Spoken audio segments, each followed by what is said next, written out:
Hello વિદ્યાર્થી મિત્રો સ્વાધ્યાય 5.1 ક્વેશ્ચન નંબર 18 આપણે જોઈએ. શું કહ્યું છે?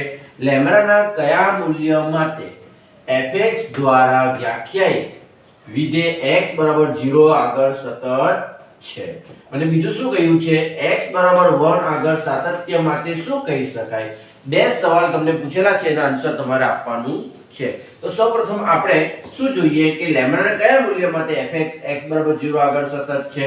એટલે x 0 આગળ સતત છે એવું તો આપ્યું જ છે, આપણે શોધવાનું છે લેમ્બડા. તો હું શું કરીશ, અહીં લખી દઈશ કે અહીં f એ x 0 આગળ સતત છે.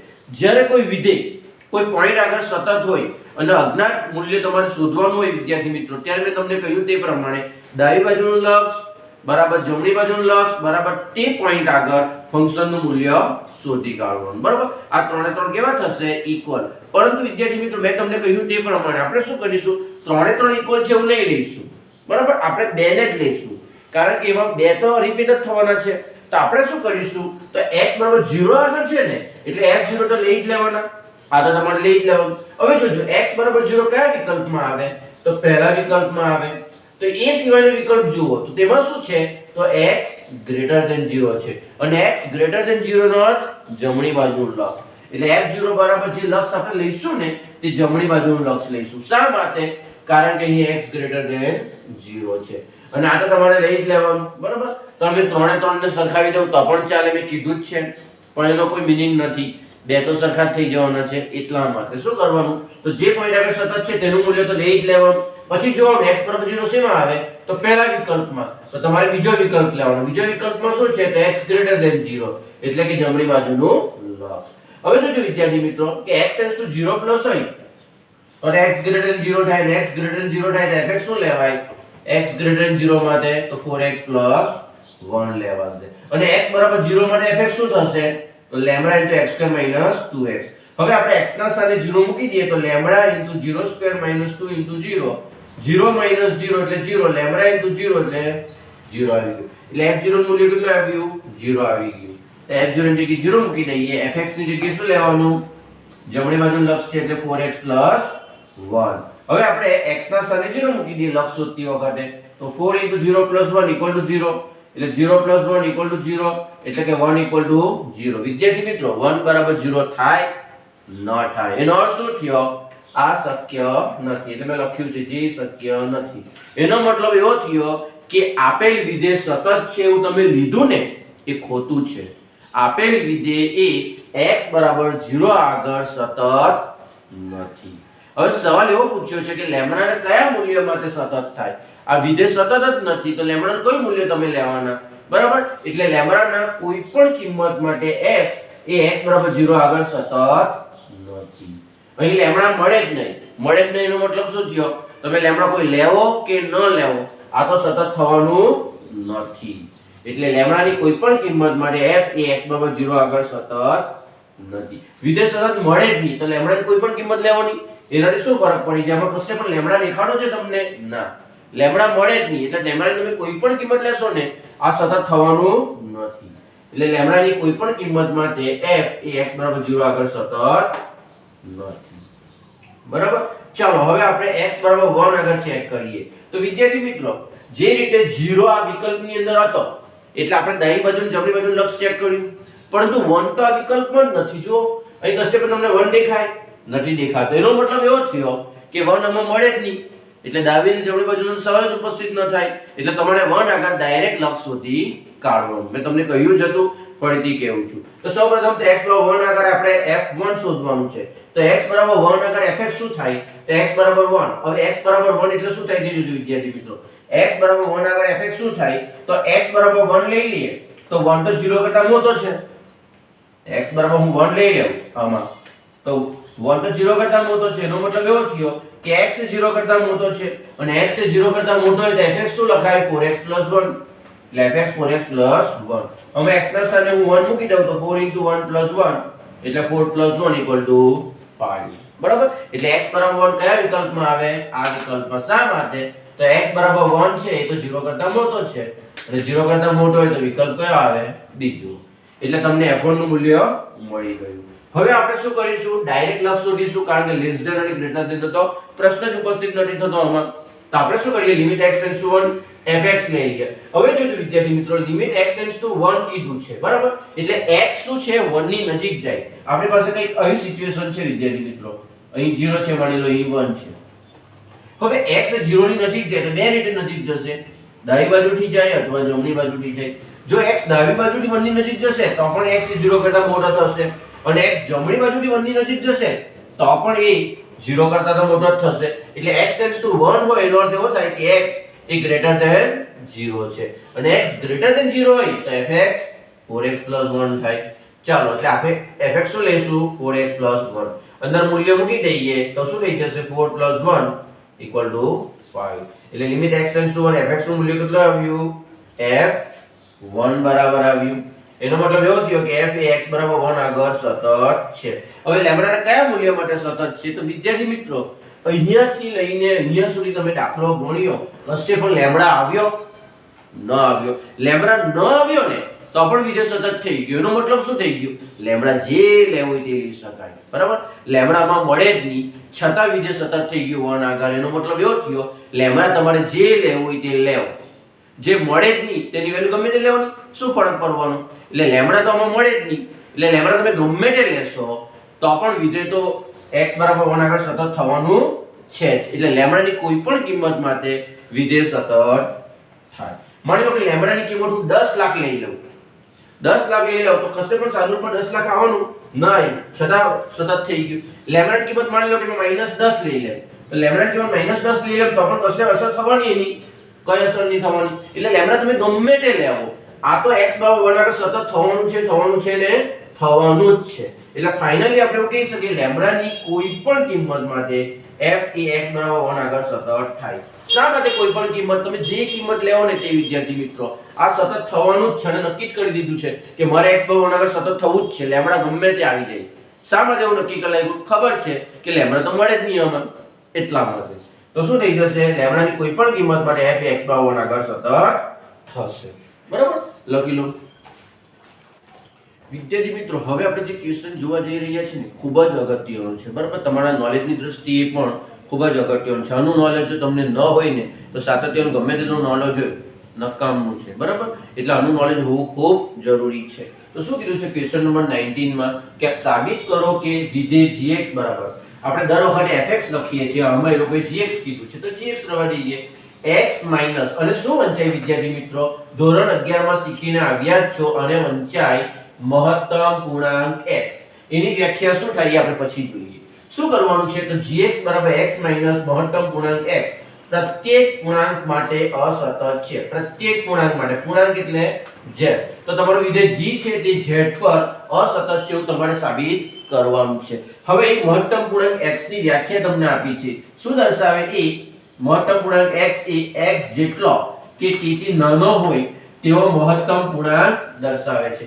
તમને ખ્યાલ આવે એટલા માટે હું બીજી રીતે તમને સમજાવવાનો પ્રયાસ કરું. તો મહત્તમ પૂર્ણાંક x હોય તો તેના બે પ્રકારના આન્સર આવશે. સો x ની અંદર x ની કિંમત હું પૂર્ણાંક લેવ તો એનો આન્સર શું આવે વિદ્યાર્થી મિત્રો, હંમેશા પૂર્ણાંક આવે. દાખલા તરીકે હું -1 લેવ તો -1 નો આન્સર શું આવે, -1 આવે. એટલે મહત્તમ પૂર્ણાંકની વાત કરું છું. 0 નો મહત્તમ પૂર્ણાંક શું આવે, 0 આવે. 1 નો શું આવે, 1 આવે. એટલે પૂર્ણાંક હોય તો તેનો આન્સર પૂર્ણાંક જ આવે. -2 નો -2 આવશે, -1 નો -1 આવશે, 0 નો 0 આવશે, 1 નો 1 આવશે, 2 નો 2 આવશે, 3 નો 3 આવશે. તે રીતે આગળ ચાલશે, બરાબર? એટલે એ તો તમને ખબર પડી ગઈ કે અહીં x ની કિંમત પૂર્ણાંક હોય તો આન્સર પૂર્ણાંક આવે. માની લો કે x ની કિંમત અપૂર્ણાંક હોય વિદ્યાર્થી મિત્રો, જો x ની કિંમત અપૂર્ણાંક હોય તો બી એનો આન્સર પૂર્ણાંક આવે. તો કેવો પૂર્ણાંક આવે, તો અપૂર્ણાંકની ડાબી બાજુનો પૂર્ણાંક આવે. અપૂર્ણાંકની ડાબી બાજુનો. ઉદાહરણ તરીકે સમજવાનો પ્રયાસ કરીએ, -0.5 છે, બરાબર? તો -0.5 ક્યાં આવે વિદ્યાર્થી મિત્રો, અહીંયા. તો -0.5 આશરે અહીંયા આવશે, -0.5. તો -0.5 અહીંયા આવે, બરાબર? તો શું કહે છે, અપૂર્ણાંકની ડાબી બાજુનો પૂર્ણાંક લેવાનો. તો આ જે અપૂર્ણાંક છે -0.5 એની ડાબી બાજુનો પૂર્ણાંક કયો છે, તો -1 છે. તો આનો આન્સર આવશે -1. -1.5 ક્યાં આવે વિદ્યાર્થી મિત્રો, તો -1.5 માની લો કે અહીંયા આવે. તો એનો મહત્તમ પૂર્ણાંક શું થાય, તો વ્યાખ્યા પ્રમાણે અપૂર્ણાંકની ડાબી બાજુનો પૂર્ણાંક. તો તો અપૂર્ણાંકની ડાબી બાજુ કયો પૂર્ણાંક છે -2 તો આનો આન્સર આવે -2 0.4 0.4 તો 0.4 ક્યાં આવે વિદ્યાર્થી મિત્રો અહીંયા આવે તો એનો મહત્તમ પૂર્ણાંક શું આવે તો વ્યાખ્યા પ્રમાણે અપૂર્ણાંકની ડાબી બાજુનો પૂર્ણાંક એટલે 0.4 ની ડાબી બાજુ કયો પૂર્ણાંક આવે 0 તો આનો આન્સર આવે 0 પછી 2.3 હોય 2.3 ક્યાં આવે માની લો કે આશરે અહીંયા આવે છે બરાબર તો 2.3 તો એનો મહત્તમ પૂર્ણાંક શું આવે તો અપૂર્ણાંકની ડાબી બાજુનો પૂર્ણાંક અપૂર્ણાંકની ડાબી બાજુ શું છે તો વિદ્યાર્થી મિત્રો આ રીતે આપણે મહત્તમ પૂર્ણાંકને વ્યાખ્યાયિત કરતા બરાબર એટલે આપણે જોઈ શકીએ કે -2 અને -1 હોય ને વિદ્યાર્થી મિત્રો એની વચ્ચે તમે ગમે તે x લેવો એનો આન્સર આવે -2 પછી -1 અને 0 ની વચ્ચે તમે કોઈ પણ x લેવો તો એનો મહત્તમ પૂર્ણાંક -1 આવશે 0 અને 1 ની વચ્ચે લેવો તો 0 આવે 1 અને 2 ની વચ્ચે લેવો તો 1 આવે 2 અને 3 ની વચ્ચે તમે x ની કિંમત કોઈ પણ લેવો દાખલા તરીકે મેં 2.3 લીધી છે 2.4 લેવો 2.5 લેવો આન્સર હંમેશા ડાબી બાજુનો પૂર્ણાંક એટલે 2 આવે એટલે જ્યારે તમારો x બે પૂર્ણાંકની વચ્ચે હોય તો કેવા પૂર્ણાંક ક્રમિક પૂર્ણાંકની વચ્ચે હોય ત્યારે એનો મહત્તમ પૂર્ણાંક શું થઈ જાય ડાબી બાજુનો પૂર્ણાંક જો તમારો x એટલે કે -1.5 બે ક્રમિક પૂર્ણાંકની વચ્ચે છે તો આન્સર આવ્યો ડાબી બાજુનો પૂર્ણાંક 0.4 ની વાત કરીએ તમારો x 0.4 છે એ કોની વચ્ચે છે 0 અને 1 ની વચ્ચે છે તો એનો આન્સર શું આવી ગયો ડાબી બાજુનો પૂર્ણાંક એટલે જ્યારે તમારો x બે ક્રમિક પૂર્ણાંકની વચ્ચે હોય ત્યારે આન્સર શું આવે મહત્તમ પૂર્ણાંક એ ડાબી બાજુનો પૂર્ણાંક આવે અને મારે વ્યાપક રીતે લખવું હોય વિદ્યાર્થી મિત્રો તો માની લો કે n કોઈ પૂર્ણાંક સંખ્યા છે તો n+1 શું થશે એના કરતા મોટી પૂર્ણાંક થશે n1 હશે તો આ 2 આ 0 હશે તો આ 1 આ -1 હશે તો આ 0 આ 100 હશે તો આ 101 બરાબર તો એનો પૂર્ણાંક શું થાય મહત્તમ પૂર્ણાંક તો મેં તમને કહ્યું તે પ્રમાણે ડાબી બાજુનો પૂર્ણાંક તો આ રીતે મહત્તમ પૂર્ણાંકને આપણે વ્યાખ્યાયિત કરતા ખ્યાલ આવી ગયો વિદ્યાર્થી મિત્રો એનો યુઝ આપણે અહીં કરવાનો છે તો ચાલો જોઈએ શું કરવાનું છે તો સૌપ્રથમ આપણું વિધેય gx શું છે તે લખી દઈએ તો gx બરાબર છે x મહત્તમ પૂર્ણાંક x છે શેના પર અસર બતાવવાનું પૂર્ણાંકમાં પૂર્ણાંક એટલે કેવી સંખ્યાઓ તો dot dot dot -3 -2 -1 0 1 2 3 dot dot dot આ પ્રકારની સંખ્યાને આપણે પૂર્ણાંક સંખ્યાઓ કહીએ છીએ વિદ્યાર્થી મિત્રો તેના પર આપણે શું વિધેય g ને અસતત બતાવવાનું છે બરાબર તો આપણે શું કરીશું વિદ્યાર્થી મિત્રો અસતત બતાવવાનું છે ને તો આપણે z નું કોઈ એક પોઈન્ટ લઈ લઈએ બરાબર એ પોઈન્ટ ગમે તે હોઈ શકે એનું નામ આપણે આપી દઈએ c એટલે આપણે શું ધારી લઈએ ધારો કે x c છે અને c શું છે આ z નું જ કોઈ એક પોઈન્ટ છે કઈ તો મને ખબર નથી કોઈ પણ રેન્ડમલી લઈ લીધું તો ધારો કે c belongs to z છે એટલે c એ z નું કોઈ પોઈન્ટ છે હવે વિદ્યાર્થી મિત્રો જોજો c z નું પોઈન્ટ છે અને z ની અંદર જે પણ સંખ્યાઓ આવે એનો પૂર્ણાંક ભાગ શું આવે તો એ પોતે જ આવે દાખલા કે -2 હોય તો એનો પૂર્ણાંક ભાગ -2 જ આવે c ની વેલ્યુ માનો કે -1 છે તો એનો પૂર્ણાંક ભાગ -1 જ આવે c ની વેલ્યુ 0 હશે તો એનો પૂર્ણાંક ભાગ 0 જ આવશે 1 હશે તો 1 આવશે 2 હશે તો 2 આવશે c ની વેલ્યુ 3 હશે તો આન્સર 3 આવશે તો c એક પૂર્ણાંક છે અને કોઈ પણ પૂર્ણાંક તમે લેવો વિદ્યાર્થી મિત્રો તો એનો મહત્તમ પૂર્ણાંક એક પૂર્ણાંક આવે તો c એક પૂર્ણાંક છે એટલે એનો મહત્તમ પૂર્ણાંક એક પૂર્ણાંક આવવાનો એટલે મહત્તમ પૂર્ણાંક c બરાબર 6 થઈ જાય આપણે અહીં જોયું છે કે કોઈ પણ પૂર્ણાંક લેવો એનો મહત્તમ પૂર્ણાંક લેવો તે પોતે જ આવે બરાબર એટલે c પૂર્ણાંક છે તેનો મહત્તમ પૂર્ણાંક એ પોતે જ આવવાનો ખ્યાલ આવી ગયો હવે આપણે શું કરીએ તો c આગળ ચેક કરવાનું છે એટલે c આગળ પહેલા તો ફંક્શનની વેલ્યુ શોધી કાઢીએ તો gc અહીં વિધેય g છે ને એટલા માટે તો gc બરાબર શું c માઈનસ આમાં કિંમત મૂકી દઈએ તો c માઈનસ મહત્તમ પૂર્ણાંક c હવે મહત્તમ પૂર્ણાંક c શું આવે તો એ c જ આવવાનો c માઈનસ c એટલે 0 તો c આગળ ફંક્શનની વેલ્યુ 0 આવે હવે શું કરીશું વિદ્યાર્થી મિત્રો જે રીતે માનાંકમાં ડાબી અને જમણી બાજુ લક્ષ ચેક કરવું પડે ને તે રીતે જ્યારે મહત્તમ પૂર્ણાંક આવે ને ત્યારે પણ તમારે ડાબી અને જમણી બાજુ લક્ષ તો ચેક કરવું જ પડે તો આપણે શું કરીએ આ 0 આવી ગયું હવે ડાબી બાજુ લક્ષ ચેક કરીએ જોજો તો શું થશે જો x → c માઈનસ હોય એટલે x એ c ની નજીક ડાબી બાજુથી જાય મેં આ રીતે પહેલા લખી દઉં છું જોજો આ એક પૂર્ણાંક c છે એનો આગલો પૂર્ણાંક c+1 આવશે અને એના પહેલાનો પૂર્ણાંક કયો આવશે c-1 આવશે જે રીતે 1 હોય તો એના પછી 2 આવે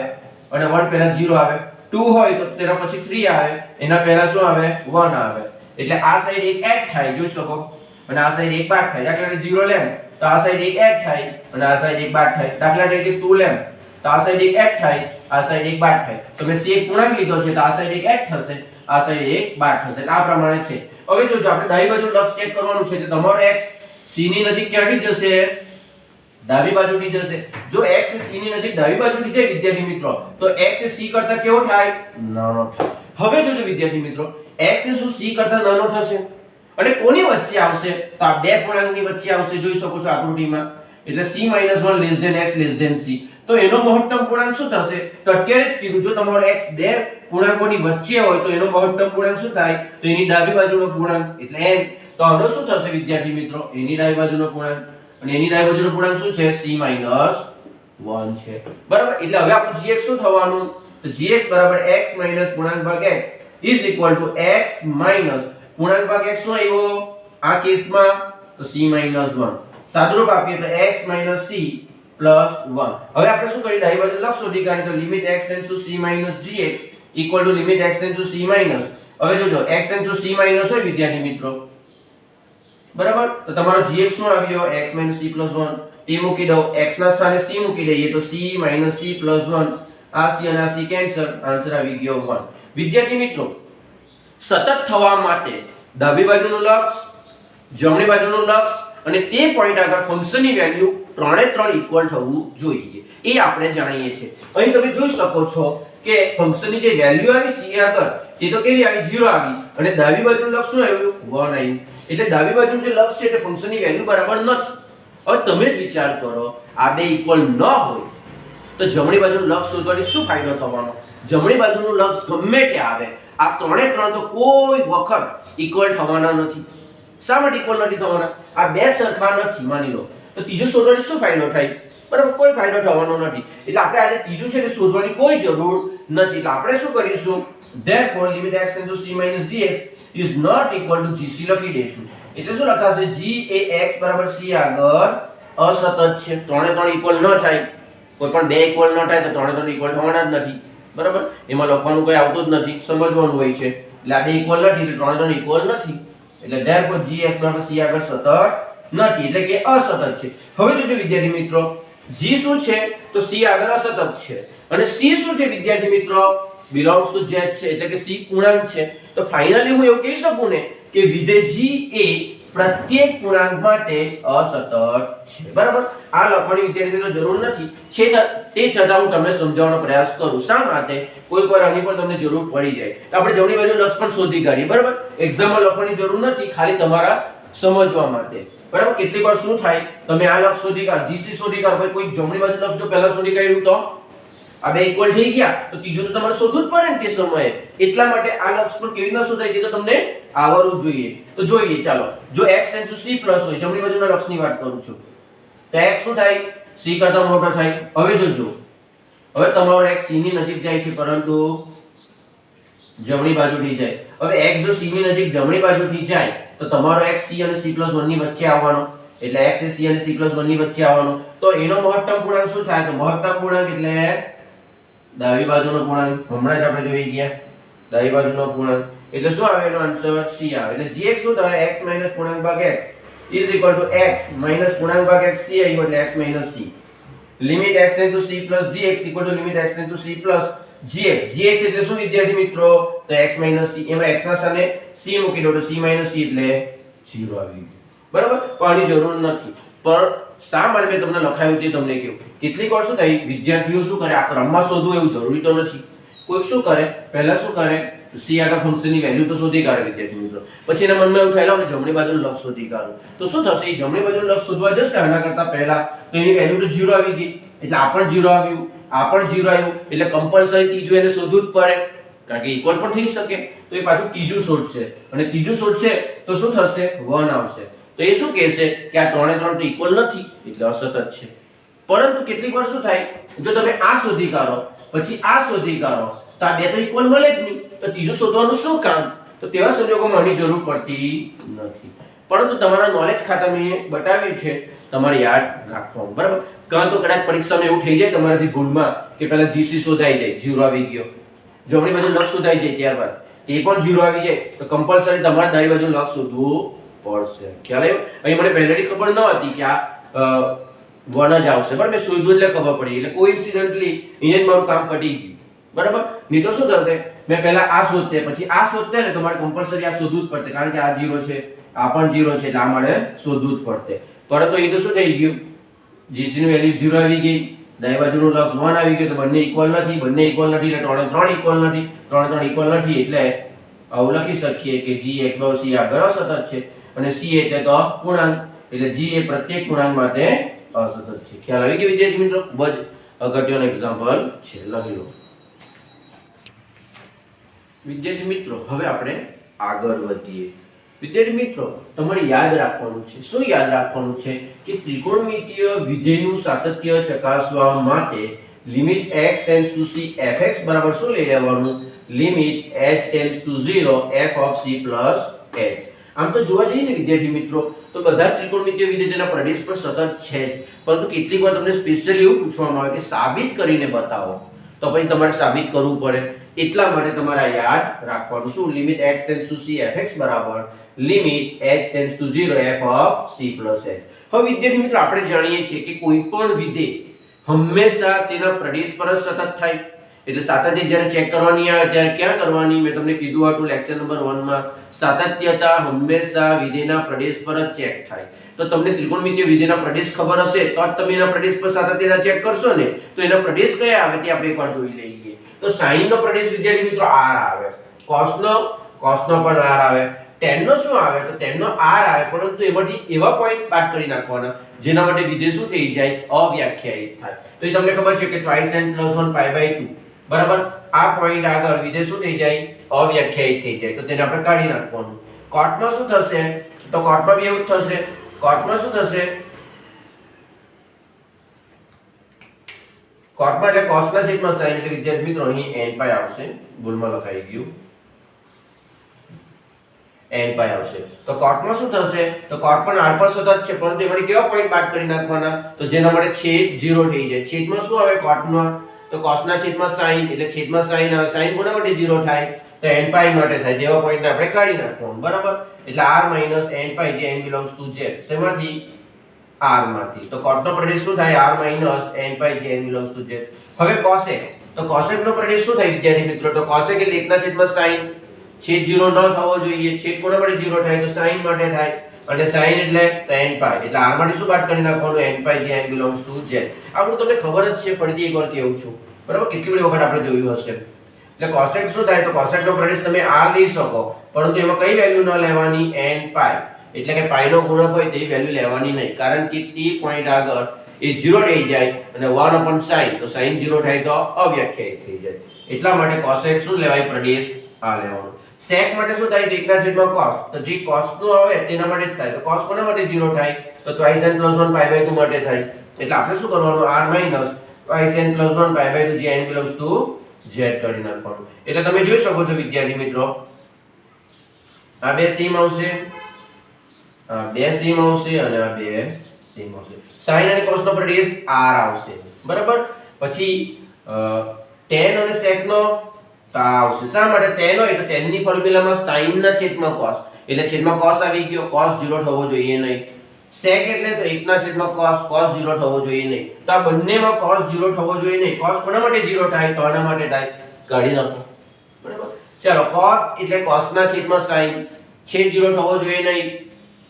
cosec એટલે 1 ના છેદમાં sin, છેદ 0 થવો જોઈએ નહીં. કોના માટે છેદ 0 થાય? sin માટે બરાબર. તો sin કયા પોઈન્ટ આગળ 0 થાય? n π આગળ. તો n π ને કાઢી નાખો. જો તમે આ રીતે પ્રદેશ લેશો ને તો જ શું થશે? તે પ્રદેશ પર વિધેય વ્યાખ્યાયિત થશે, અને વિધેય વ્યાખ્યાયિત થશે તો જ તમે એનું સાતત્ય ચેક કરી શકશો. એટલા માટે મેં તમને કહ્યું છે કે કોઈ પણ વિધેય હોય તેનું સાતત્ય હંમેશા તેના પ્રદેશ પર જ ચેક થાય બરાબર. તો આ છે એના પ્રદેશ. હવે આપણે કોનું સાતત્ય ચેક કરીએ? ક્વેશ્ચન નંબર 22 સાતત્ય ચર્ચવાનું છે આપણે. તો હું cos x નું ચેક કરું, sin નું તમારે કરવાનું છે બરાબર. જે રીતે cos ની ફોર્મ્યુલા મૂકાને તે રીતે sin ની મૂકી દેવાની. તો આપણે શું કરીએ? તો ધારો કે c belongs to cos નો પ્રદેશ લઈ લઈએ. એટલે કે c એક વેલ્યુ છે, શેમાંથી લેવાની? પ્રદેશમાંથી લેવાય. તો cos નો પ્રદેશ શું છે વિદ્યાર્થી મિત્રો? r છે. એટલે આપણે શું કરીએ? ધારો કે c belongs to r છે, therefore fc શું થાય? x ના સ્થાને c મૂકી દો, cos c. આવડે છે એટલે c આગળ તો ફંક્શનનું મૂલ્ય મળી ગયું. હવે આપણે શું કરીશું? તો limit x tends to c fx બરાબર limit h tends to 0 f of c plus h લખી દે. અત્યારે લખાયું છે. હવે જોજો fx બરાબર શું આવે વિદ્યાર્થી મિત્રો? cos x આવે.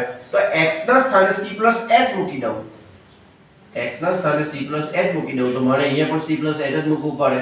તો f c + h શું થઈ જાય તો cos c + h. હવે આની ફોર્મ્યુલા તો તમે જાણો જ છો cos x + y ની, તે જ રીતે લખી દેવાનું. શું લખાય આની formula cos c * cos h, c આવે તો minus sin c * sin h. હવે h → 0 છે એટલે આપણે 0 મૂકી દઈએ તો cos c * cos 0 - sin c * sin 0. cos 0 ની વેલ્યુ 1, 1 સાથે cos t ગુણાય તો cos t, માઈનસ sin 0 ની વેલ્યુ 0, 0 સાથે કંઈ પણ ગુણાઈ જાય 0 થઈ જાય એટલે cos t - 0 એટલે cos t, અને cos t એટલે ફંક્શન ઓફ c ડાયરેક્ટ આવી ગયું. એટલે તમે એવું કહી શકો limit x → c fx = fc. એનો મતલબ એવો થયો f એ x = c આગળ સતત છે. અને c આપણે શેમાંથી લીધો તો cos ના પ્રદેશમાંથી લીધો, અને cos નો પ્રદેશ શું છે r છે, એટલે c એ cos ના પ્રદેશ પર સતત છે, એટલે કે f એ cos ના પ્રદેશ પર સતત છે, એટલે કે f એ r પર સતત છે, કારણ કે c r માંથી લીધો ને, r શું છે cos નો પ્રદેશ, બરાબર. એટલે f એ r પર સતત છે. બીજા શબ્દમાં એવું કેમ તો cos એ એના પ્રદેશ પર સતત છે, એનો પ્રદેશ શું છે r છે. ખ્યાલ આવી ગયો આટલો? લખી લો.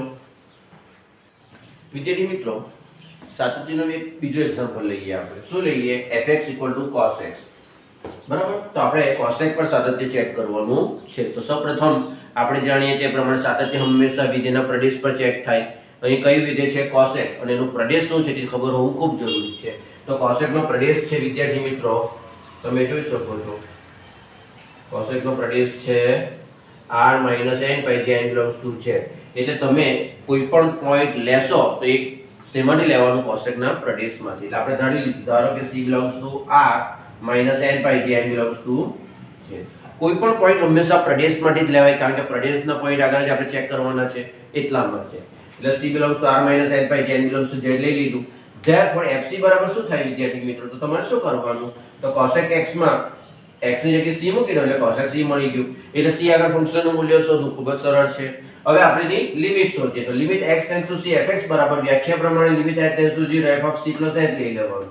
હવે વિદ્યાર્થી મિત્રો જોજો, fx બરાબર cos x હોય, x ના સ્થાને હું c + h લઈ લઉં તો f of c + h બરાબર cos x c + h થઈ જાય.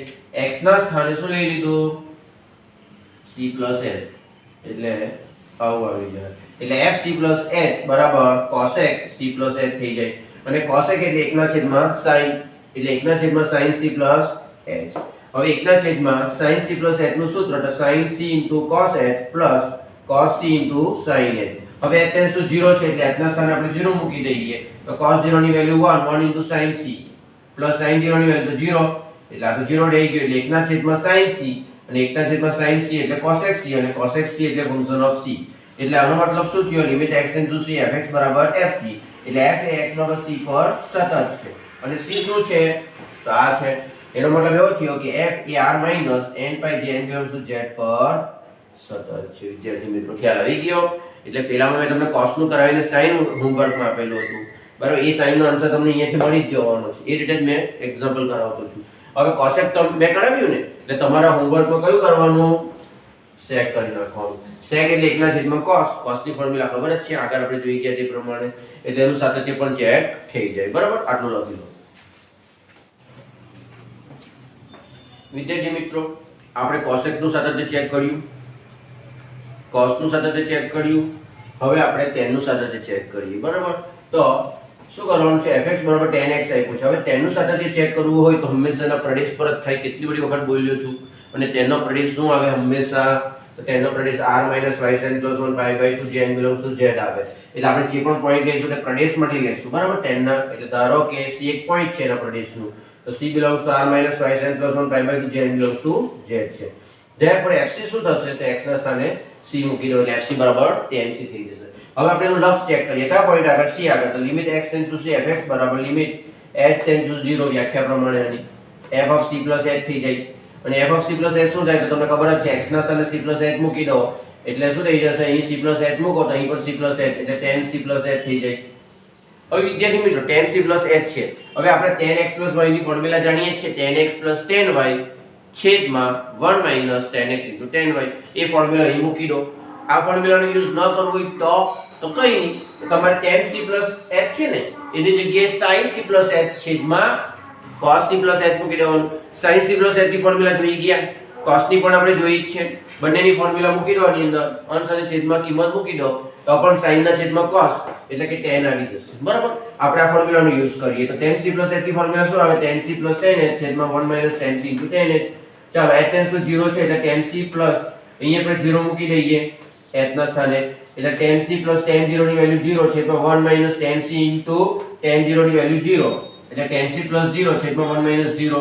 સાદું શું થવાનું? ફાઇનલ tan c અને tan c એટલે fc, એટલે limit x * c fx = fc આવી ગયું, એટલે f x = c પર સતત છે. એટલે c શું છે? તો તેના પ્રદેશનું મૂલ્ય છે, પ્રદેશની કિંમત છે. એનો મતલબ એવો થઈ ગયો કે પ્રદેશની દરેક કિંમત માટે સતત છે, એટલે કે f એ r - πn + 1 π/2 z = z પર સતત છે. એટલે વિદ્યાર્થી મિત્રો આના પર એક તારણ આપણે કાઢ્યું કે દરેક ત્રિકોણમિતિય વિધેય તેના પ્રદેશ પર સતત છે. દરેક ત્રિકોણમિતિય વિધેય હંમેશા તેના પ્રદેશ પર સતત થાય છે. વિદ્યાર્થી મિત્રો જો તમને 3 માર્ક્સમાં પૂછવામાં આવે તો તમારા સાતત્ય ચેક કરવાનું, બાકી 1 કે 2 માર્કના એક્ઝામ્પલમાં તમારે ડાયરેક્ટ જ સતત છે એવું એક્સેપ્ટ કરી લેવાનું. કેટલા માર્ક્સનું પૂછાય ને તેના પર ડિપેન્ડ છે, એટલા માટે મેં તમને 3 એક્ઝામ્પલ કરાવ્યા છે, 3 તમારે હોમવર્કમાં કરવાના. હવે હોમવર્કમાં કોનું સાતત્ય ચેક કરવાનું? sin નું. એનો પ્રદેશ r છે એટલે r પર કરજો. પછી cot નું કરજો. cot નો પ્રદેશ શું છે? r - n π g n = z છે એટલે એના પર ચેક કરજો. અને છેલ્લે sec નું ચેક કરજો. sec નો પ્રદેશ શું છે? r - n + 1 π/2 z = z. જે રીતે મેં cos નું કર્યું તે રીતે sin નું કરજો. જે રીતે મેં tan નું કરાવ્યું તે રીતે તમે cot નું કરજો. જે રીતે મેં cosec નું કરાવ્યું 1/sin તે રીતે sec નું 1/cos લઈને કરજો, બરાબર. એટલે દરેકે દરેક 6 એ 6 સાતત્ય આપણે ચેક કરી નાખ્યા. ખ્યાલ આવી ગયો? લખી